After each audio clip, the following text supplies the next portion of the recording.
모세는 가나안 땅에 들어가는 백성들에게 간절히 부탁을 하고 있습니다.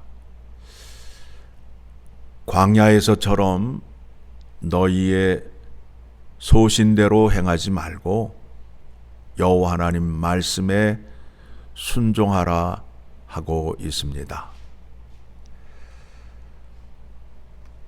8절의 말씀을 보게 되면 우리가 오늘 여기에서는 각기 소견대로 하였거니와 너희가 거기에서는 그렇게 하지 말지니라. 이 백성들에게 여호와 하나님께서 자기의 이름을 두신 곳을 그곳을 찾아가서 예배하고 제사를 드리라고 말씀하고 있습니다. 자, 5절의 말씀입니다.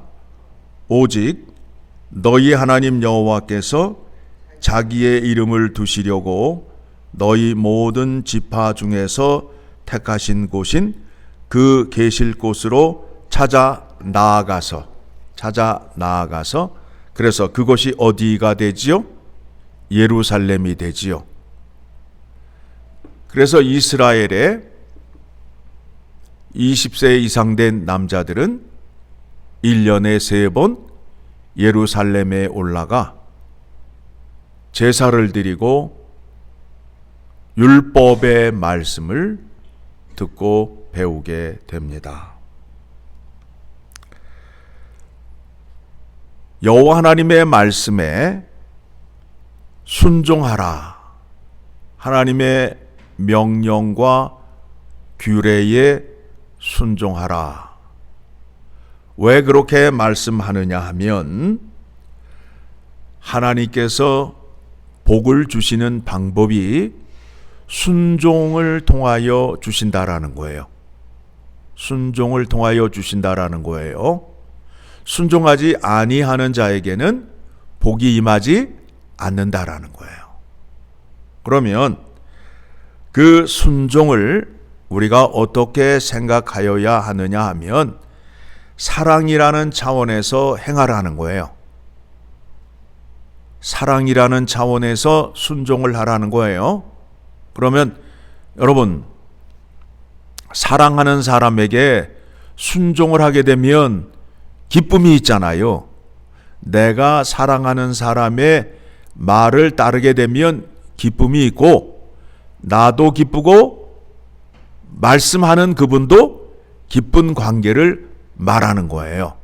그런데 사랑하는 관계가 아닌 상태에서 그 사람의 말을 따르게 되면 기분이 좋아요, 나빠요? 나쁘잖아요. 그렇죠? 하나님께서 우리에게 원하시는 것이 순종인데 그 순종을 사랑하는 마음으로 하라는 거예요. 그러면 우리가 또 사랑이라는 것에 대해서 할 말이 많은데 성경에서 말하는 사랑이라는 것은 무엇이냐 하면 100%를 요구하는 거란 말이에요.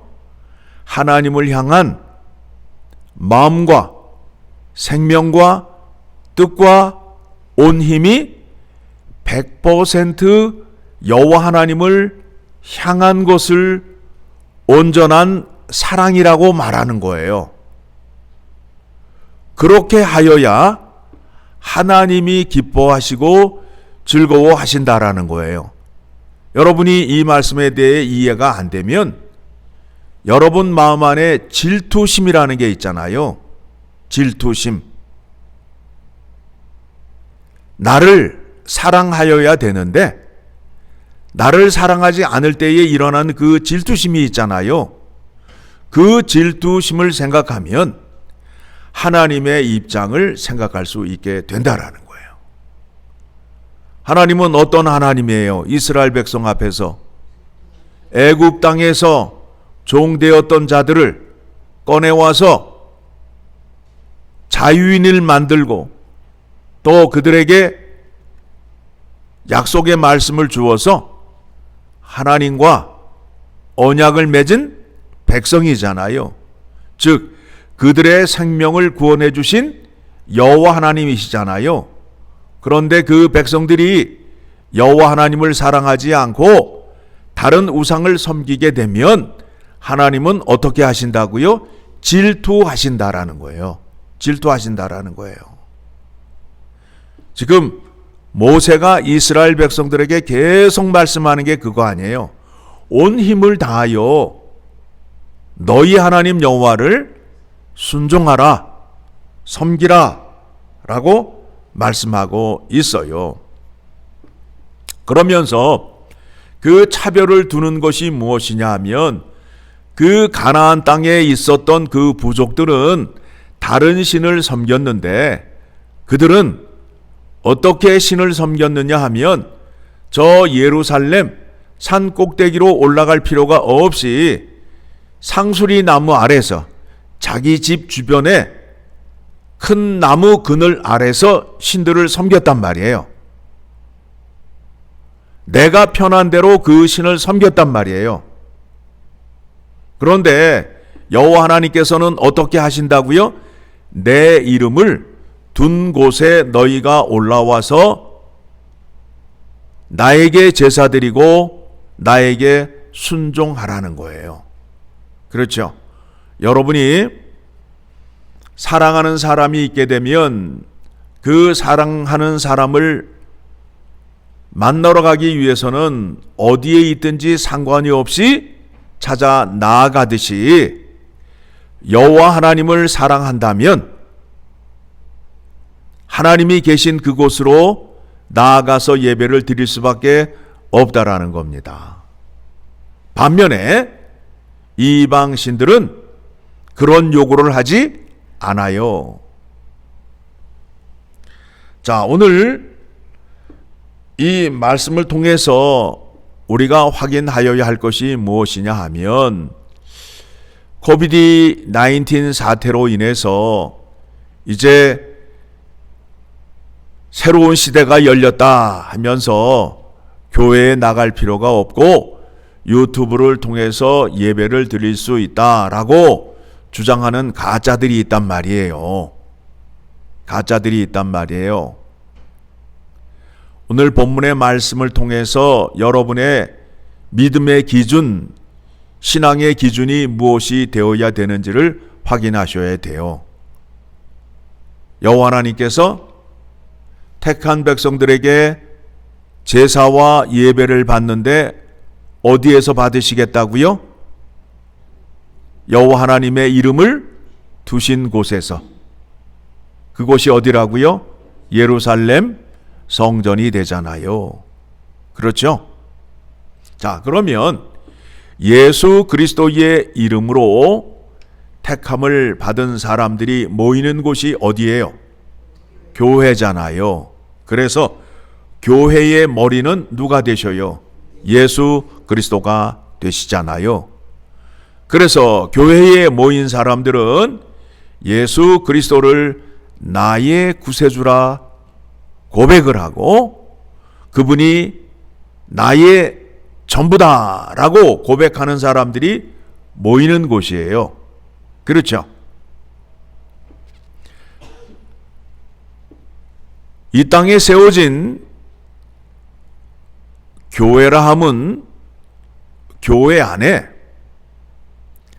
하나님의 말씀이 선포되어야 돼요. 두 번째는 성례가 있어야 돼요. 세례와 성찬식을 행하여야 돼요. 그리고 세 번째는 권징이 있어야 교회가 되는 거예요. 교회가 되는 거예요. 자, 유튜브 앞에서 하나님의 말씀을 들을 수 있겠지만 성례는 행할 수 있을까요? 세례식과 성찬식을 할 수 있을까요? 또 권징을 할 수 있을까요? 거룩함을 유지하기 위하여 하나님의 명령을 어긴 자에게 교훈을 하며 징계를 하는 일을 할 수 없게 됩니다. 그래서 요즘 유튜브에서 교회를 나갈 필요가 없다. 새로운 시대가 열렸다 하면서 교회에 나가는 것을 방해하는 사람들이 있어요. 목사의 이름을 달고 잘못된 겁니다. 예수 그리스도의 이름으로 구원받은 사람들은 머리가 되시는 교회에 나와서, 예수 그리스도가 머리가 되시는 교회에 나와서 그 구원의 은혜에 감사하며 찬양하는 자리로 나아가야 된다라는 겁니다. 예수 그리스도가 이 땅에 오신 것은 율법을 폐하러 온 것이 아니라 율법을 완전케 하러 이 땅에 오셨어요. 그렇죠? 그러면 구약의 성전에서도 하나님이 계시고 하나님께서 자기의 이름을 두신 그곳에 찾아와서 예배와 제사를 드리라 말씀하셨어요. 예수 그리스도를 통하여 마지막 날에 죄에 대한 심판이 있음을 땅끝까지 전하게 하시고 십자가의 복음으로 구원을 받은 사람들을 불러 모아 세운 그곳이 바로 교회가 되는 겁니다. 교회는 건물을 말하는 것이 아니라 예수 그리스도의 이름으로 모인 그것을 교회라고 말씀하고 있어요. 그러면 예수 그리스도의 이름으로 구원을 받은 사람들이 한 곳에 모여 하나님의 구원의 능력을 찬양하고 감사하는 일이 있어야 되겠지요. 그래야 당연한 거 아니에요? 왜 그래요?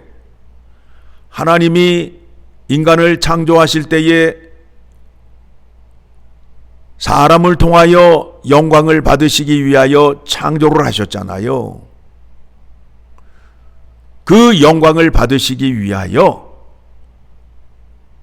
택함을 받은 자들을 불러 모아 약속의 말씀을 선포하시고 그들에게 능력을 베풀어 주시고 복을 베풀어 주시고 영광을 받으신다라는 겁니다. 그와 같은 일들이 구약에서도 있었고 신약에 와서도 그와 같은 일이 동일하게 있는 것입니다. 그래서 히브리서의 말씀을 보게 되면 모이기를 힘쓰라라고 되어 있어요. 모이기를 힘쓰라라고 말하고 있어요. 왜 그렇다고요? 하나님은 택함을 받은 백성들을 통하여 영광을 받으시기를 원하시기 때문에 그렇다라는 겁니다. 그래서 그 명령대로 순종하게 되면 어떤 복을 주신다고요? 어떤 복을 주신다고요? 이 백성들이 가나안 땅에 들어갔을 때 그 때를 여러분이 생각을 하셔야 돼요. 가나안 땅은 어떻게 들어가게 된 거예요?